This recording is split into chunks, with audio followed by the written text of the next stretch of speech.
whatever it is, Vimeo land, wherever we are. I would like to thank all of you for joining us. I know we've got a few people coming in to our live space. Those of you who are joining us remotely, virtually, thank you so much for being here. My name is Missy Thibodeaux-Thompson, and I am an associate professor of theater here at the University of Illinois Springfield. And to my left is...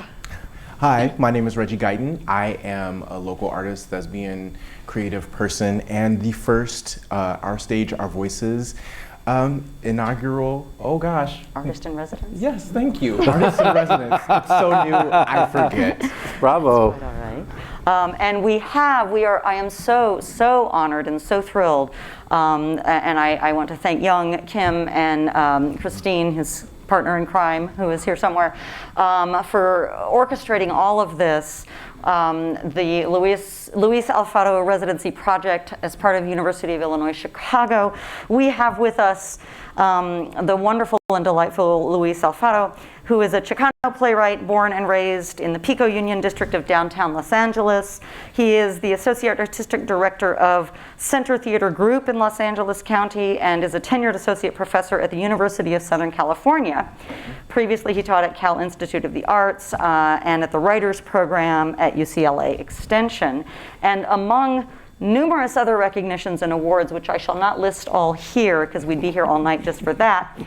Mr. Alfaro is also the recipient of a John D. and Catherine T. MacArthur Foundation Fellowship, popularly known as the Genius Grant, awarded to people who have demonstrated expertise and exceptional creativity in their respective fields.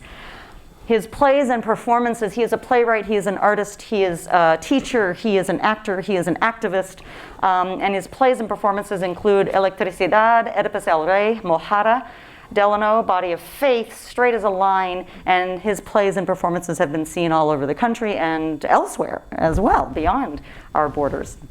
And I am just so happy to have him with us tonight. So please welcome Luis Alfaro.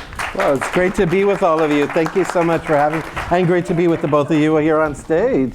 Thank you, guys, and thank you all. I'm so glad we're calling this a conversation.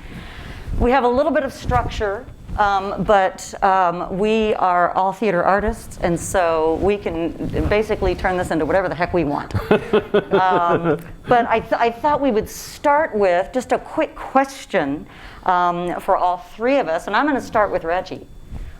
What drew you to theater? Oh gosh, so many different things. Like many children who are very precocious, I love attention at the time. I loved attention at the time. So being able to be a part of some type of artistic endeavor or work that gives you an opportunity to do something different was attractive to me. And then as I got older, I just really became drawn to the storytelling and the feelings that theater could bring. And I've been hooked ever since. Excellent. Thank you. Thank you, sir. I'm going to save the best for last, so I'll just chime in really quickly. Similarly, as a young child, my mother would love to tell you that I got bit by the bug when I was about 10, and she sent me to some summer theater camp or something, but I have vague recollections of that. What I remember, and I would sing in choir my whole life, but I was in high school, my freshman year of high school, I was in choir, but I auditioned for the musical. And there's a rule somewhere, I think, that if you're involved in theater for at least like 10 years, you have to be in at least one production of Fiddler on the Roof. And so I started, and so I got cast in the chorus of Fiddler on the Roof, and I remember thinking, oh my gosh, this is my tribe. There's a whole bunch of weirdos just like me, and they don't think that I'm a weirdo. And it really, that's what did it for me, was being able to be around all of these people. And I always felt like my entire life, I kind of still feel this way today, that I was always just on the outskirts of the cool kid club, right? I was always friends with somebody, but not like really. And so these people were like, no, you can join our club too. And I was like, oh, thank you. So that's kind of what, and I haven't looked back ever since, so. Oh, so beautiful. I do feel like we're all members of the Black Sheep family, right? Well, Black Sheep people think very differently, right? We're unique thinkers because we're all artists. I actually started as a poet. So I graduated high school and I toured the country. I was born and raised in downtown LA. And I had never sort of left it. I was born to two farm workers from the Central Valley in a very, very poor neighborhood. And it just didn't dawn on me that I would ever leave. And then I started writing poetry when I was a kid and just went on the road. And I was talking earlier about how much I believe in apprenticeships and internships and, you know, observerships and all of that. So I was an assistant to a lot of like well-known famous poets who gave me a lot of opportunity. Sure enough, you know, go around the United States, and then I fell into the world of performance art, which is crazier than theater, you know. and then I went to Europe, and you know, because you do stuff in museums and galleries and things of that sort. So I kind of discovered the world through that, and by chance, someone at a theater saw a crazy performance that I did. It's a well-documented performance I did at the Kennedy Center. The Smithsonian Museum actually is where I was at, where I drink a bottle of tequila and then I work out. Like, don't ask, performance art, right? And somebody said, oh, you've got to meet this playwright named Maria Irene Fornés, who is one of the great Cuban playwrights. And she's a well-known playwright of the off-Broadway movement. And so they said, would you like to study with her? And I said, sure. Well, I don't know who she is. I don't even know what theater really is, right? So I went off, and of course, I think what happens is I feel like I found my alchemy in theater. You know the way you're talking about fitting in? For me, it was like I always struggled as a poet, and I got published a lot, but it wasn't really the thing I was great at, right? And then performance art was me being crazy, really. But then theater was where I could connect the dots, and language, and dialogue, and story, all of the things I love to do in literature. The theater was magic, right? So I really do believe that we belong to a kind of strange tribe. Yeah. Right? Yeah, very much so. And this tribe is a tribe that has a different way of speaking. We see the world different. Yes, exactly. I joke, I have friends in my life that I joke, I refer to them as my normal friends. They're my non-theater friends. And then my normal friends, now you're in rehearsal for how long? For how many days? What? When do you go to bed? So yeah. It's a totally different animal. Excuse me. I keep hitting my mic. Apologies, those of you who are zooming in, streaming in. So we have a couple of questions that I thought we would just start with. Oh, we've got some. Yes. Oh my goodness. Oh, you were too kind. Thank you so much. Thank you so much. We had a 4-hour break, so I was like, I need something to keep me quiet. So forgive me here. A I feel like I'm about to do something illicit, like take drugs. That's why you can do it on camera. It's okay. It's all right. We're all looking. I'm alive now. So for those of you who aren't aware, Luis led a wonderful creative writing and storytelling workshop this afternoon for about a dozen or so people who joined us, and so then we had a nice little break, and now we're here. So we wanted to talk about, we were calling this, creativity, collaboration, and community. And so one of the questions we had was about collaborative community healing. And how do you think that, I know you mentioned earlier today that mental health is something that you're really wanting to focus on in a communal aspect, in a community and collaborative aspect. So maybe you could start by speaking to that. Sure. As a creative person, as a person who lives in the world, I think of myself as a citizen artist. So I have a really vested interest in making great art, but I mostly believe that for me, the making of art is how do I create a shift in my culture? How do I create social change through art? How do I do it? So I always have questions about the world. I'm obsessive about the world, right? And one question I have is, why do people in my community, I'm Mexican, why do people in my community not traditionally seek out mental health the way we should?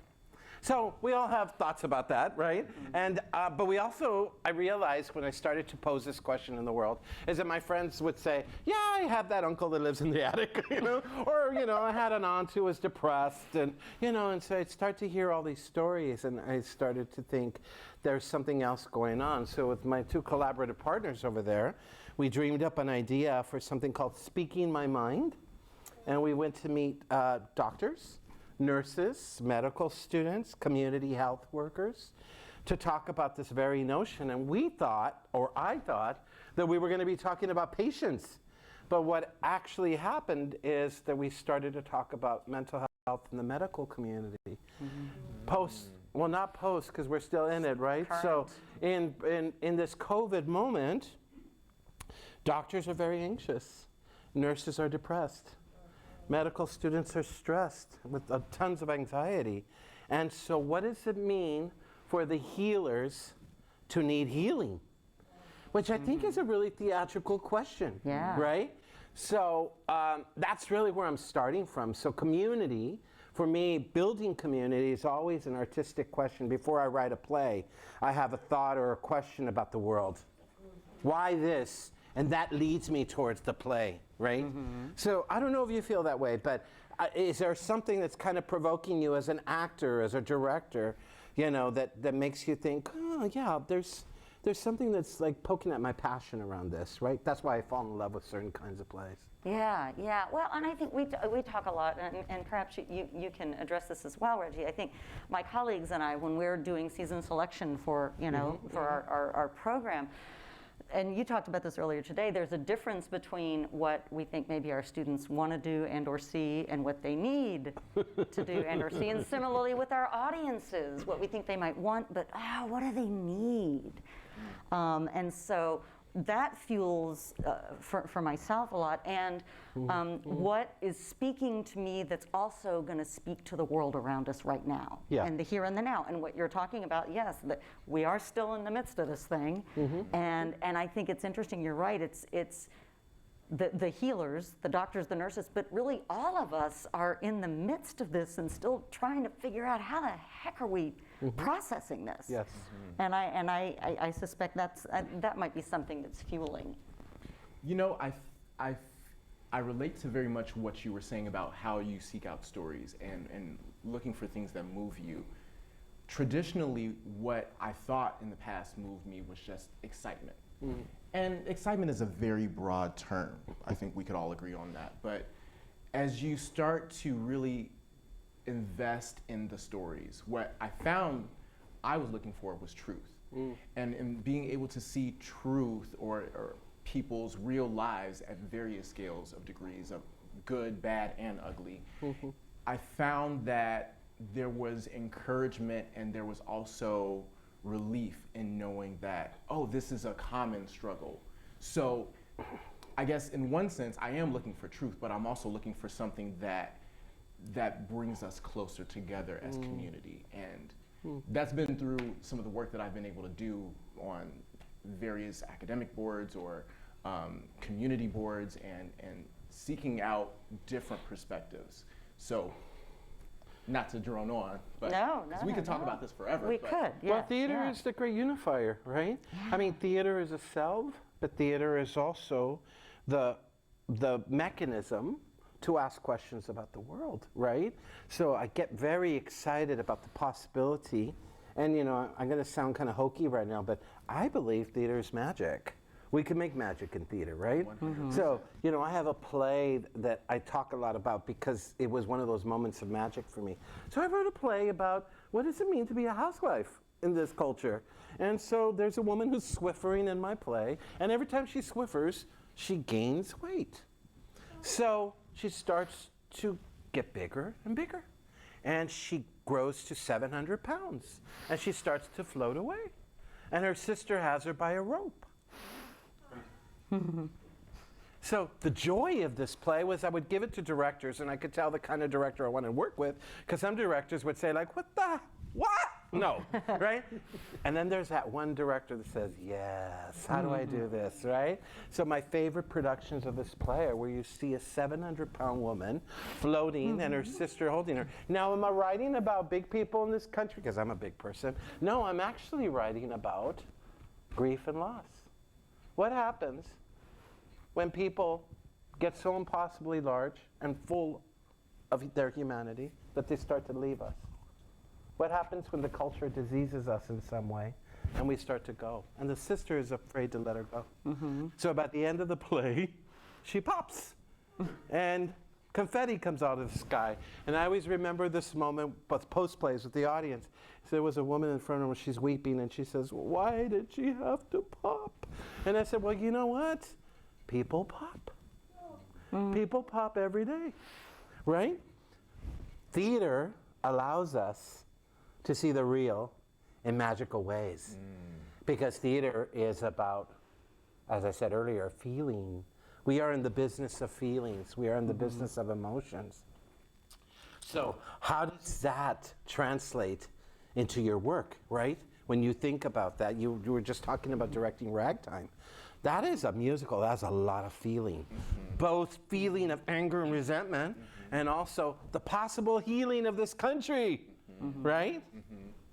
I think that's what theater is really about for me. Every play is a possibility for some sort of healing. Well, yeah, and I think interesting too, from mainly as an actor, but also as a director, and I talk about this with my students, and especially in a beginning acting class or when I'm directing, that your job is not to judge your character. And so initially when I get students in a class, sometimes they'll read a play, I'll have them read a play, and they're like, well, that guy was a jerk, or blah, blah, blah. I'm like, well, okay, now you're playing that guy. Okay, so now do you think the guy's a jerk? Do you think he thinks he's a jerk? And so what I think, in terms of this sense of healing, that as participants in it, I mean, what theater does, I mean, especially as a theater educator as well, what do I teach? I teach empathy. Because that's what this that's what this does. It forces you. Okay, you're going to play that character that you think is a complete jackass, right? And you've got to figure out what makes that guy tick. He doesn't think that he's a jerk, you know. And so that. But I think also from an audience standpoint, you know, going into the theater, when you said it's magic, it's a magical. I love you know, being able just the anticipation of waiting and what's happening, and I want to be moved in some way. Whether I love this character, or I can't stand that character, or that I want to be moved in some way. And so I think even as an audience member, I think there is this ability for healing to happen. You know, something like Ragtime, which is, you know, so, like you said, there's so much going on in there. But even, you know, something that is a seemingly, it's a lighthearted little knee slapper of a comedy, that's still going to be therapeutic in some way. You know, because of what you said earlier today, too, catharsis. Well, comedies are really tragedies that make us laugh, right? I mean, and the great writers understood that and still understand that, you know. I'm going to laugh. I'm going to hurt more the more I laugh, right? Because I'm going to understand something about how fragile we are as a humanity, right? So beautiful. Wonderful. Shall we move on to another question? Yeah, you know, I'm going to... You take it away. Go ahead. You take it away, Reggie. Gosh, I'm just taking it all in because on your note, yes, we are vessels as actors and directors and creatives, but also, like you said, the audience, they're coming to receive something from us. You know, that's how they get filled, and that's how we're able to sustain a community, because those people leave affected, and then they're bringing water to other people's wells. You know what I mean? Beautiful. So, I don't know. So, how does one reach a community that is otherwise disconnected or disinterested in being a part of the current climate? How do you engage a community that is hesitant to really take a look at themselves? That's such a good question. I have a set of tricks, I don't know if I call them tricks, but attempts that I do when I work in a new community, because this is kind of what I do. I go from town to town, kind of, you know, meeting folks. And the first thing I say is, who's not in this room tonight? So who's not in this room from this town, this amazing town called Springfield? Who's not in the room, right? So that might be the first question. In Los Angeles, I started a writers group recently, and it's 10 women. So we just really had a problem with gender. So I just said, let me just kind of correct that, and all women in this group. And I said to the group, which was really, really diverse, who's missing in this group? And everyone was like, well, we're pretty good. And I said, there's a problem, because Los Angeles has 65,000 homeless, unhoused people living in the city. Of those 65,000, we now know, fact-wise, that a lot of them read. They hang out in the library, they read. This is not a group that doesn't engage in that way. We need an unhoused playwright to join this group, to complete it. What would complete this audience tonight, right? Who's not in the room? The other question I ask is, I am the most ignorant person that you will meet tonight because I don't know your town. Please tell me what I need to know about your town. And I got that from, do you know who Rachel Ray is? The cook lady? So she has this theory, oh my God, I'm gonna sound like an idiot, but I'm just gonna throw it. So she has this theory that says, when she goes to a new town, she says, and I'm gonna try it right now with all of you. She goes to a new town and she says, I wanna have breakfast in your town. Please tell me where in your town I should have breakfast. Where should I have breakfast? Anybody, throw it out. Sergeant Pepper's. Sergeant Pepper's. Lapeet. Lapeet. Incredibly delicious. Mm-hmm. Incredible. My house. Your house. Oh my God, very good. Okay, anybody else? Cafe Moxo, yes, Cafe Moxo. Yeah, Charlie Parker's. Charlie Parker's, yes. So, Mary Flora. Mary Flora.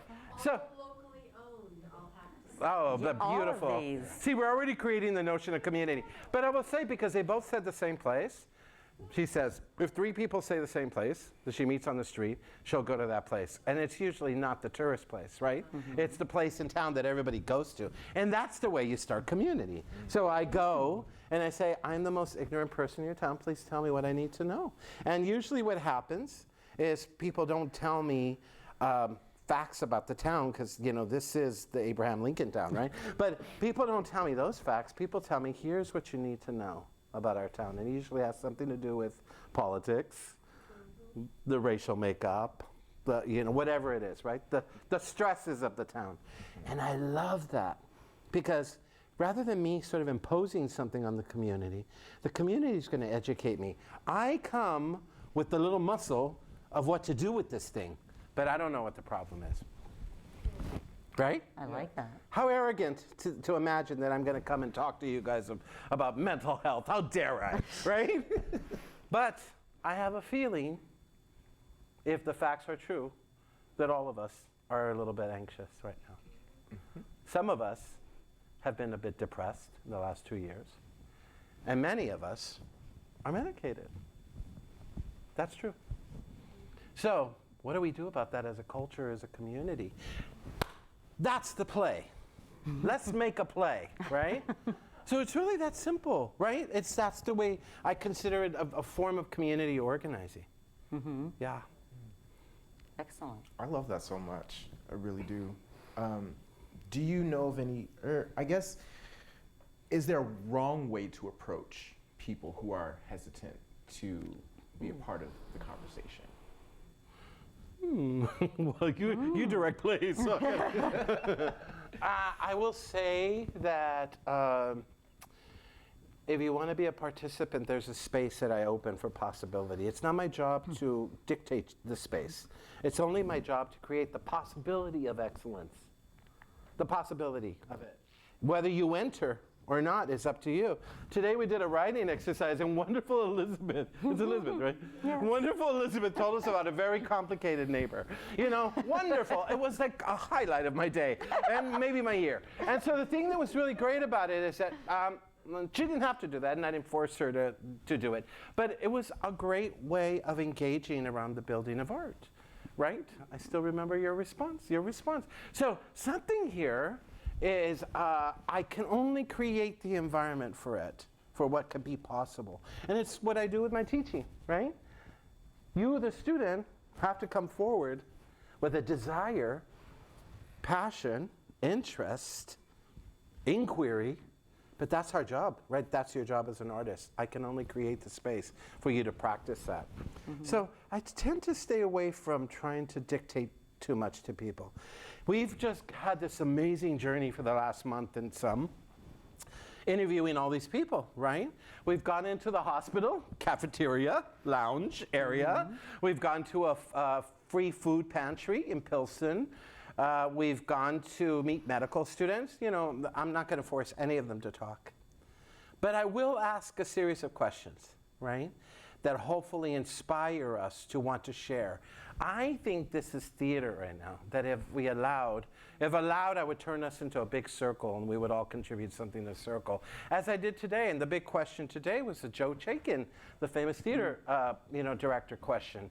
What is the one thing that people cannot see when they look at you?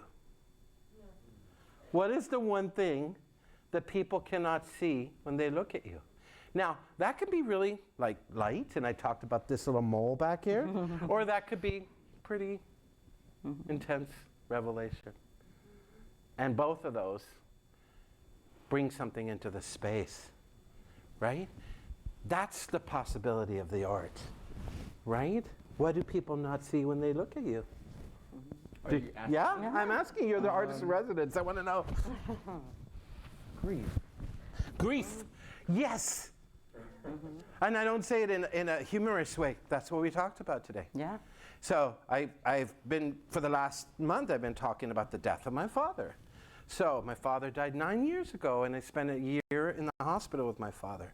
Can grief last 9 years? Yes. Yes, it can. Yeah. Yes. Have I written every play since then been a grief play? Am I still in grief? I miss my father so much. I miss him so much. Will I ever get over my father? I really do hope so. Not completely. He's right here right now, right? But this is really important in our culture, because like, how beautiful of you to say that. It's a no-no word in our culture. It almost feels like it's a word that might make you feel, like incomplete or something, right? But in truth, we are grieving something. I'm grieving the last 2 years of being on Zoom with my students, right? It's different. It's amazing to be in a room with people right now. It's scary. It's terrifying. And yet, it's also really, really important. The isolation of my apartment is a place that I really got to grieve a lot in, right? But, how beautiful to admit it like that. But did he not just admit something for many of us? Right. Very important. Isn't that wild? And you made me think of a wonderful short video clip that I show all of my students, all of my classes on day one, and it's from, I think it's 2008, and it's a Patsy Rodenberg giving a lecture at Michael Howard Studios, Why I Do Theater, and she goes into this long story, but basically she's talking about how actors and artists and theater people are the ones who can show up and be present for people. And she's talking specifically about a story about a woman whose son committed suicide, and the actors, her actor friends, were the ones who showed up and were present with her and were able to do that. And I think that as artists, that's something that we talk about, being in the moment, we talk about, right? But in our everyday life of being able to just own it and be present with one another, and Zoom makes that really flippin' hard. I'm looking at myself on the screen, and boy, but you just said it so beautifully. Empathy, compassion. Yeah. We are the vessels that carry all of this feeling. Yeah. We hold this feeling because we have to use it in our work, right? All I'm doing is pulling this and writing it, right? So, in fact, we are carrying this. We know how to cradle the audience's feelings, right? That's what we're going to do tonight. We're going to cradle the feeling, right? So how beautiful the way you described that idea that artists we are essential to the culture. Yes. We translate the culture, we interpret the culture, but if you want to be a hippie like me, we channel the culture too. So the thing we never talk about in the academy is we talk about craft, we talk about technique, but what about spirit? This is a spiritual job. It's a responsible job, right? So how are we spiritual leaders in that way too, right? What you do is so important because you're translating something from here to there, and in the process of doing that, something magic happens, right? Her feelings become our feelings. We connect, right? How amazing that it travels like that, electricity. right? The 3D, the depth of space. Theater is different than Zoom because we're not looking at us like this.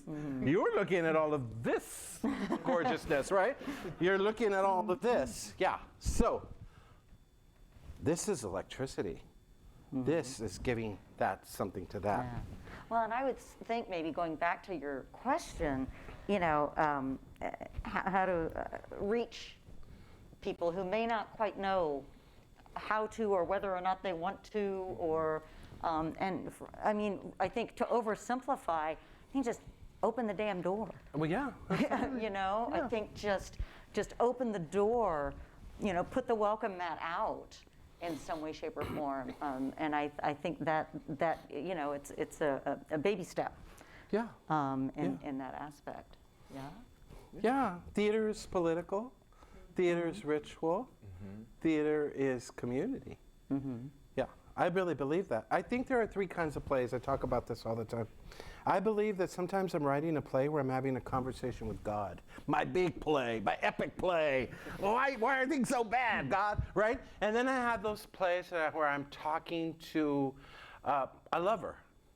What is it between us that's going on here that's making this problem happen? Very personal.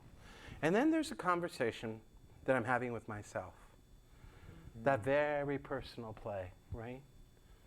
Who am I in the world? How do I exist in this world? How do I go on? Right? So I love this categorization. I'm the king of lists, you know, because I really believe that in a way, what you're talking about is so essential. When you say just open the door, yeah, you're inviting us into a ritual.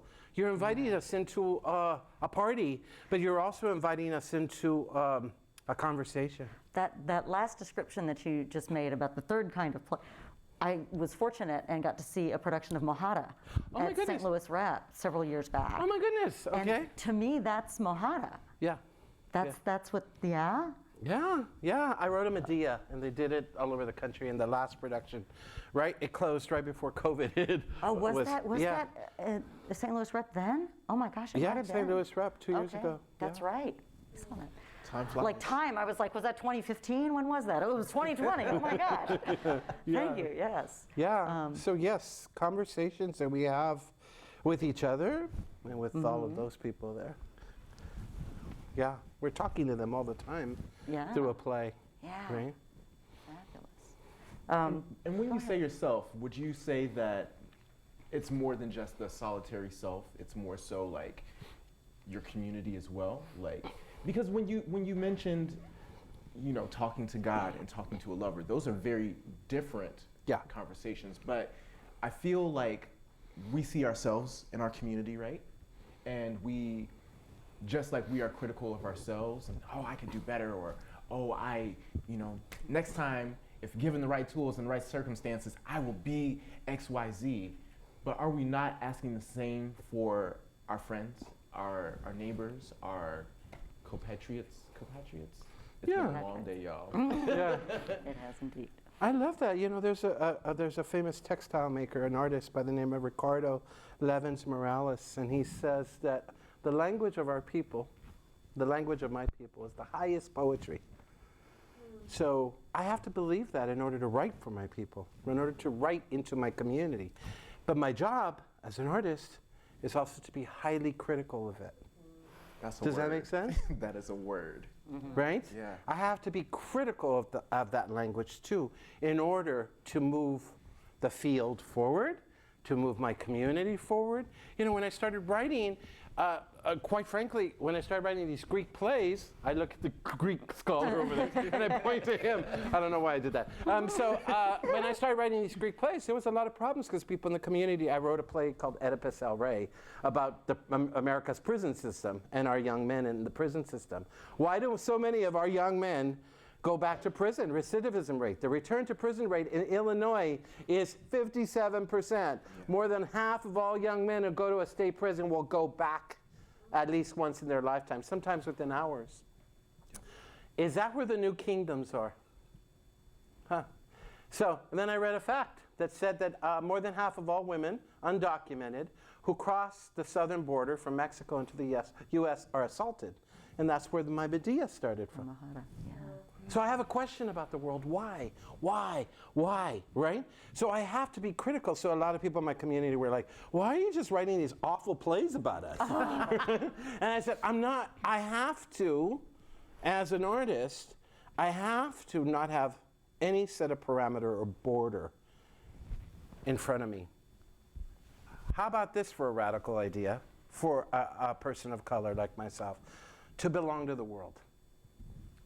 How about this Mexican who was raised in abject poverty, who was raised into a community of violence? How about I get to go to Europe, or I get to go to the National Theatre of Romania and run a play for 2 years? I get to do that. You know why? Because there is no border. It's a borderless world for me.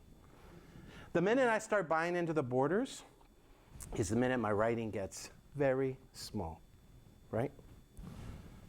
I'm writing for you, for all of you.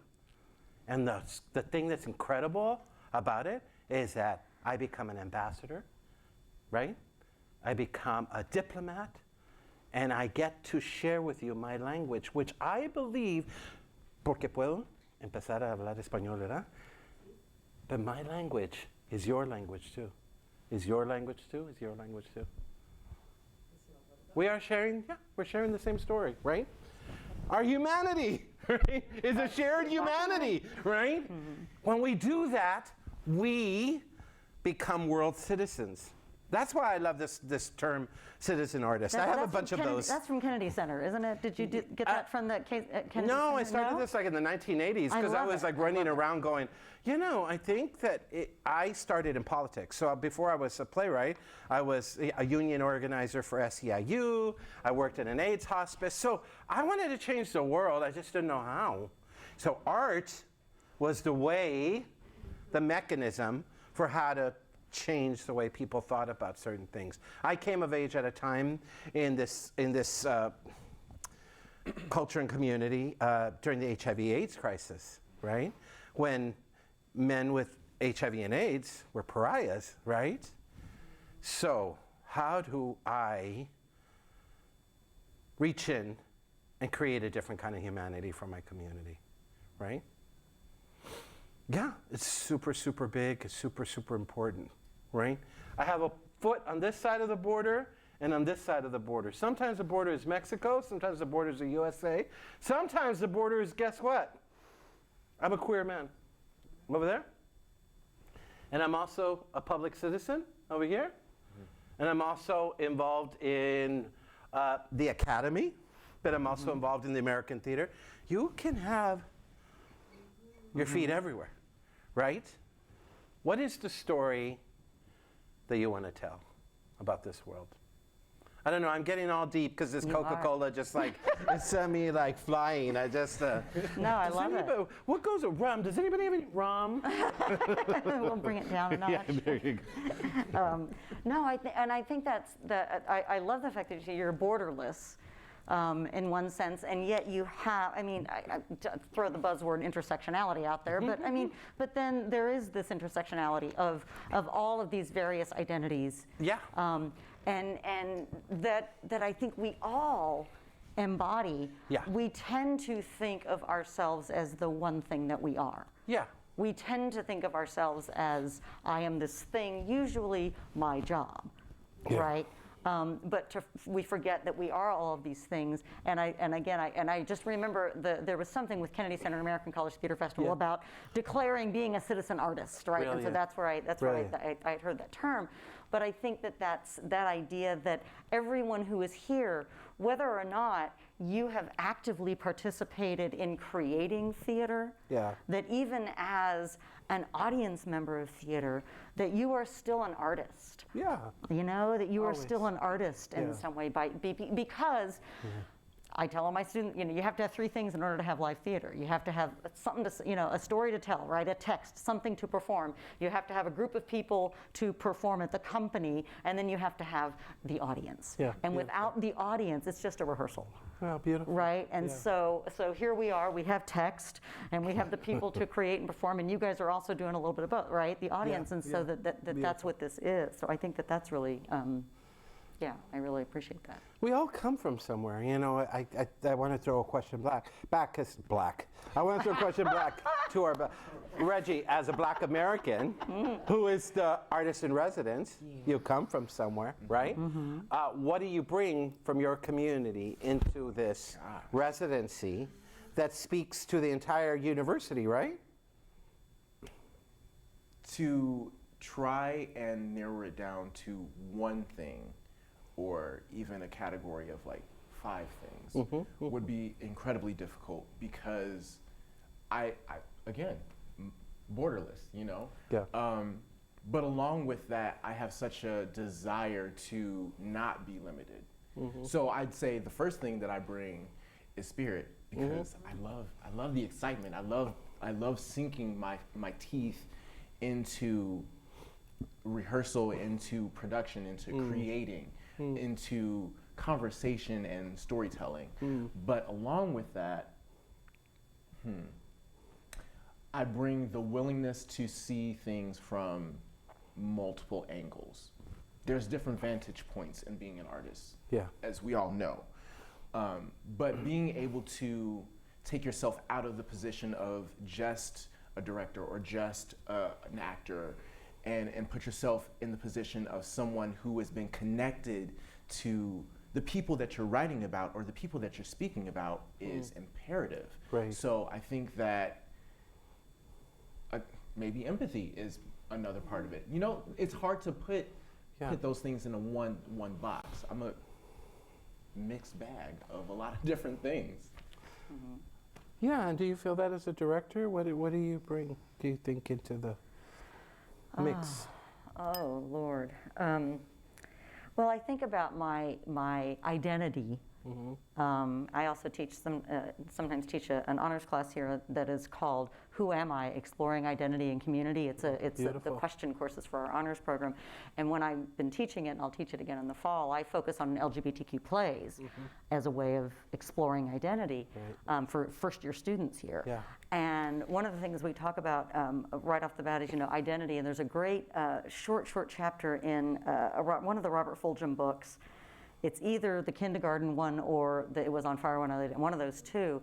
And he basically says, so what do you do? And people always, you know, say, oh, well, I'm a brain surgeon, or I'm a this, or I'm a whatever. And he writes this treatise about, well, I'm a really good napper, so I'm a napper.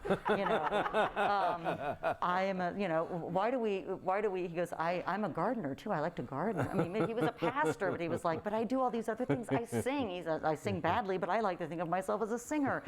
You know, and so I am a professor. I am an actor. I am a director. I am a colleague. I am a wife. I am a mother. And all of those things encapsulate me. And I have to say, so the exercise you did about the age today, earlier today, and your half age, and what was that, you know, half ago, there were these 2 big defining moments in my life that happened half my life ago, which is freaking me out.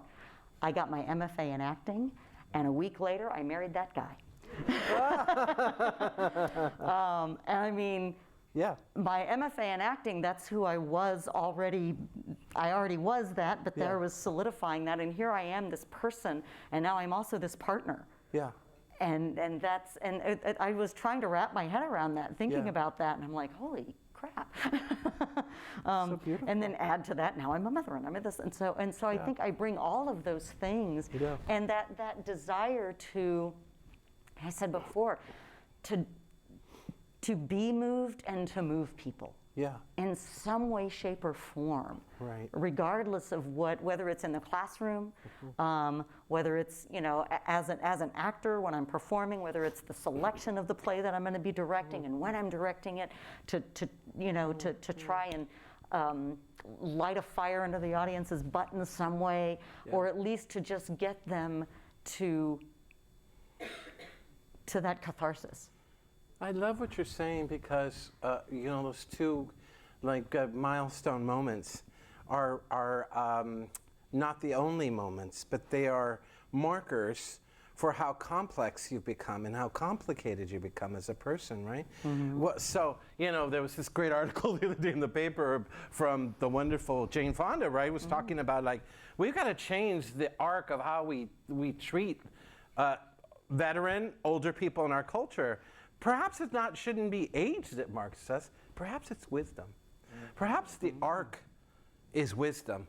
Every one of those events added to your complexity, right?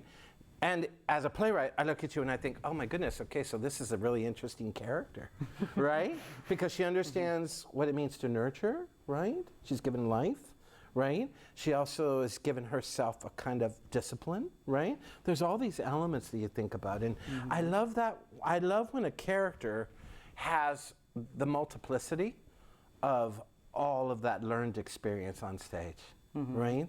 So I think of those plays that I really, really enjoy. Like, I don't know, I think a lot about Chekhov, you know? They're holding like two things, right? Characters that have that kind of complexity get me very excited, you know? You can be all of those things. Yeah. Right? Yeah, yeah. And that only makes you more magical. That only makes you more spiritual. That only makes you more invested in the world. Yeah, yeah. Well, and it's something that I didn't notice right away, but after I gave birth, after I became a mother, my work as an actor changed. Of course. You Of know? course, yeah. And it was a couple of years before I got back on stage, but when I did, it was like, oh, this is different. Oh my God. You know? If you don't mind me asking. Because that's something I won't understand. I think just a deeper connection and compassion Okay. for the character, Yeah. for the work itself. Yeah, I mean, even before that, I was one of those people who I would cry at phone commercials. I mean, it's a drop of the hat, kind of thing. But afterwards, I'm like, oh, yay.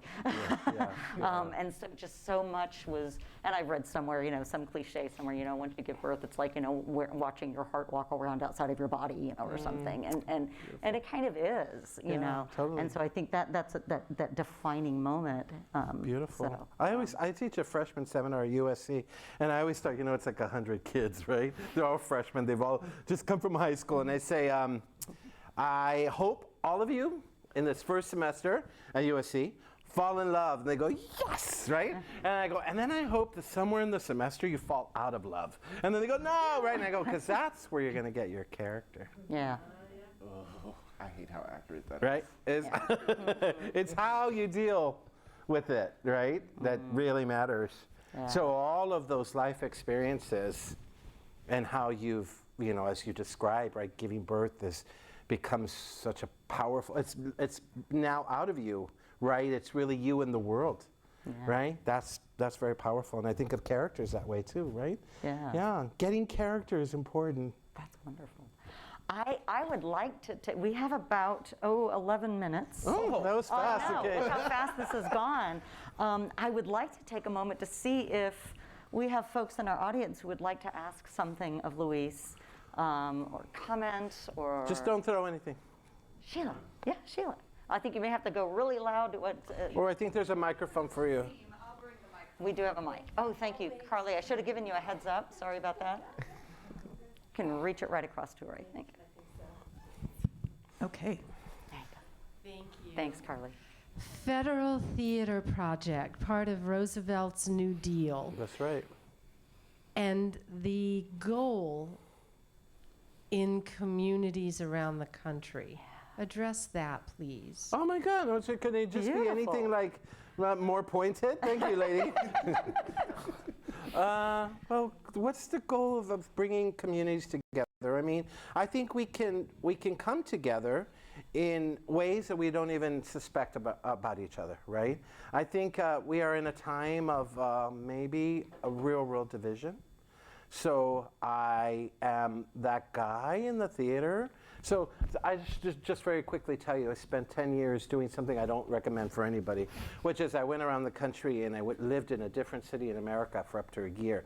And I chose very specific cities. So I was in Hartford, Connecticut, which is the poorest city and the richest state in the country. I was in Tucson, Arizona, which has a big problem with drug trade. I was in Houston, Texas, and I did a project with teen prostitutes, 12 to 17-year-old kids, who I would pick up in a van and then take them to see art. So I choose, and then I was in what I call Medford, Oregon, the crystal meth capital of America, right? So I gravitate towards cities that are having a challenge, right? Because I think the story is a very dramatic story. But when I go to these cities, my job is not to come with an opinion. My job is to come with an open hand. How might I understand how you see the world different than I, right? How might I understand how we bring us together? So I think theater has the possibility, art projects, especially national art projects, have the possibility of connecting us in not only language, but in story.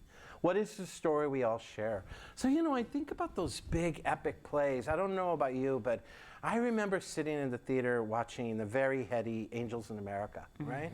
And thinking, wow, he's talking bigger than me sitting in this chair. He's talking about us on the yes, right?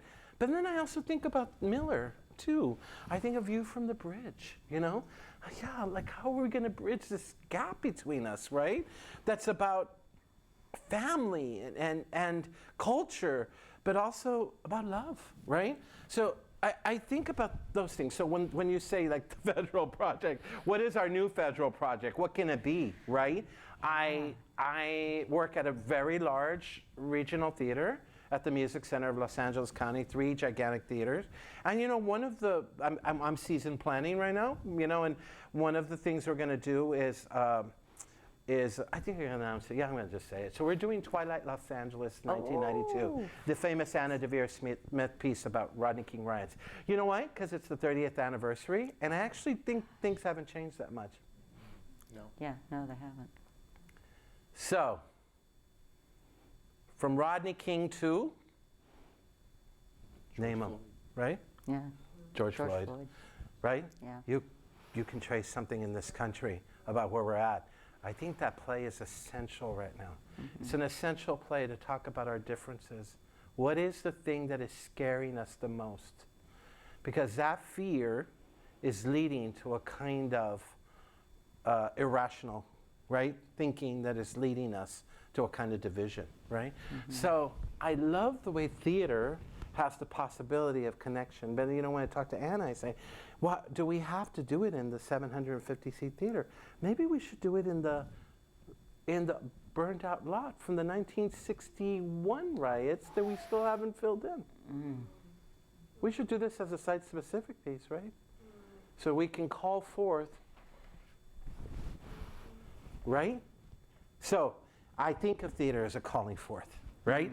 I think that every play has the ability to say to you, do you see yourself, you know, in this character? Do you see yourself in this story? And how do we call forth all of you to engage with us, right? The last thing I want is for you to sit back. I want you to lean forward, right? I want to have that conversation. So when I talk about the electricity of it, I feel that there is a division, right? I love entertainments. I love musicals. I love all of that. And but I think musicals might be the great healing trick right now. I mean, how many of you have seen Hadestown? You know, that's a political musical, right? There are very political things going on, but also the ability to, there's a play that's opened last night, or tonight, Strange Loop. It's my favorite musical of the last few years. It's about a fat, this is him describing it, a fat, gay, black man. Yet, it has some of the most beautiful, charming melodies of a musical. But what he's really talking about is, why are you shutting me out of your culture? Why don't you let me in? What is it that you are afraid of? My body, my queerness, or my skin color? What is it?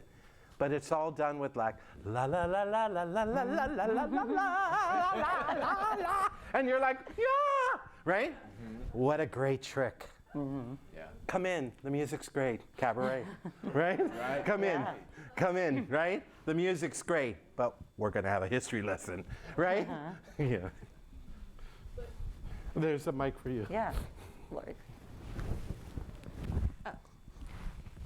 Referring to the question that Reggie asked earlier about how do you approach people who do not want to be engaged, anytime you put on a theatrical production, Yeah.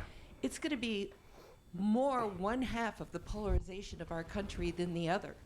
The Yeah. people that come to plays are people who are ready to see something from a different perspective. Yeah. Is there any way to reach the people who don't want to change their perspective? Well, a play is a point of view, right? A play is an opinion. A play is a point of view. I think that what happens here and being on a university campus is very, very important. Really, it's a drug, isn't it? The first, when she said, the first musical I fell into, right? This is what happens, why I think education and theater is so important. It's that first time you get on stage and you say, oh my goodness, I can tell a story. This is going way back, right? It's almost primitive, us being storytellers, right? How do we use this form to celebrate the fact that we have voices, that we have thoughts and ideas, right? How do I bring everybody into that experience, right? But the original storytellers Yeah. were talking about their own group, Yeah. their own culture. Right. How do you cross out of it? Well, a large humanity. So my job as a writer is to embrace you and to embrace me, right? I speak in an American tongue, but my soul is Mexican. I hope that we're connecting tonight, but I'm very different than you. I'm assuming. Something is happening in our connection, in our ability to translate to one another. I hope that I write the kind of plays that everybody wants to see. So what's really joyful is when I write something and it like gets embraced, and you know, like these plays, these Greek plays, I never thought they were going to be successful. And you know, there are like 40, 50 productions of these things now, right? Really lucky. But they're not just talking to my people, they're talking to everybody. Because the truth is, each one of those, Electra, is a love story about a young girl and her familial love with their father. Oedipus and Jocasta, right, doomed from the start, but it's a love story, right? Medea and Jason, a love story. So really what I'm writing are universal love stories. In my Oedipus, I always describe it this way because I'm very musical. You know what happens in this? 16 minutes in my play of two naked actors, a woman who's a mother, who has given birth. The point is to see an older body on stage, a body that's lived in and celebrated, and a young man. And that's not them making love, it's the moment after they've made love, because that's more important to me. The most vulnerable moment, two naked people, and she says, what do you want to be with each other? What are your dreams? Who were you? Where did you come from? And she says, I never flew. I never flew. What does she mean by that? I never got to be the person I wanted to be. It's important to tell you that right now. I never was. Wow. That only happens in the intimacy of that post-lovemaking.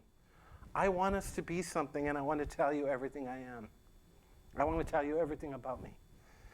It's such a hard moment because it lives in the middle of a little turntable that's turning, right? I think that if I'm going to write plays that have violence, I better write plays that celebrate the human body too. I want to do that. I want to do that. I want to write plays because we live in a culture where, well, you tell me, but I feel like when I hit 50, para afuera, right? I was not a sexualized person anymore. I'm actually a really sensual person. And I'll continue to get more sensual as I go along. So what is it in the culture that's trying to dictate something for me that I don't think is true? So to see a body of a woman who's given birth, who's lived, who is full in her loving, is super, super important. Political. I think Republicans, Democrats, Unitarians, all of them can get into that. I think there's something about the universality, that's right up there with your word, right? About seeing ourselves in each other that is most important. I hope I'm writing the kind of plays that reach across the aisle. I can only write my truth. I can only tell you what I believe to be true about the world I know. I'm hoping that you come with your truth.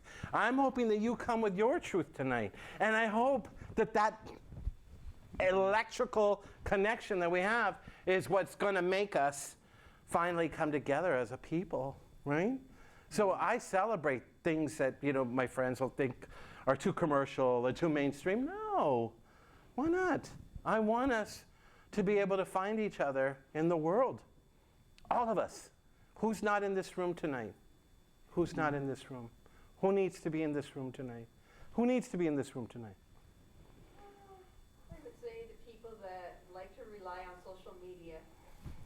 Okay, that's a good answer, yeah. Who needs to be in this room tonight, do you think, from this community?